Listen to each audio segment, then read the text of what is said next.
In this lab, we will be creating the external table using the glue crawler. So I'm going to open the AWS glue. All the things which you learned in the previous 3 lectures were from the AWS glue master class course. So all of the resources are not here. We will be creating the new specific resources for this course. So in the data catalog section, in the database, we don't have any database created. There are no tables and there are no crawlers. So let's go ahead and create the crawler. So you'll go on create crawler. You can give the name as crawler 101. We are not going to add any tag or no description is needed.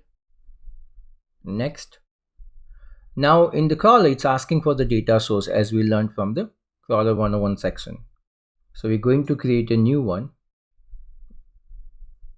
So add data source. As we know, it uses the S3 path. For better understanding of the external table, we are going to use the S3 data which is publicly available. I already have provided the link to the data set in the reference, and depending on your region, please use the link. Right now I'm in the US East one, so I'm going to use the link which is associated with the US East one. So if you see, this is the publicly available data which we are going to use for this lab. It has 30 GB of data, so please delete once you have completed the entire course and you don't need these resources anymore. Otherwise, you will incur some unnecessary charges. So this is the data we're going to use, so we can do the copy S3 URL. We are going to use the same S3 URL for our glue crawler S3 path.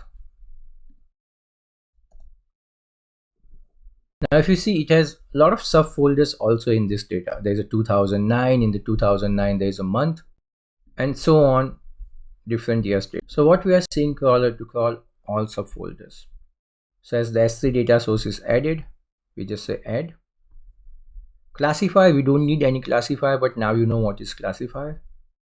So in AWS, any services needs a service role for the authorization and authentication. So in order to run this crawler, we also need one role. So let's create a new role. It has the prefix of AWS glue service role because it's going to be attached to the AWS glue service. And we're going to give name as external. So the new role has been created. We don't need any specific configurations here. Next. So as we know in the glue catalog, all the tables which are created as an external tables need to be in a database. So we are going to create a new database, which is going to be called as database 101. So clicking that link brought us to this add database. We are just creating this database as part of creating crawler. So let's go and create database. So this database is created now. Let's go back to the crawler page. Refresh this. And now you're able to see this database 101. Do not forget to refresh, otherwise you'll get the error that database does not exist. We can give the prefix, which we don't need to do. Crawler schedule, we're going to run on demand. So next, these are all the setup crawler 101, all the different configurations, and create crawler. So if you see, we have created this database 101 and we have created this crawler 101. So let's click on the crawler and run the crawler. So this crawler is going to be run. Now it says attempting to start the crawler, and if you see, it's running. So the crawler will run for approximately 2 minutes. So make sure you wait for 2 minutes. And once the crawler succeeds, you will see that one table changed and it added the 163 partitions. These are all the different partitions which are added.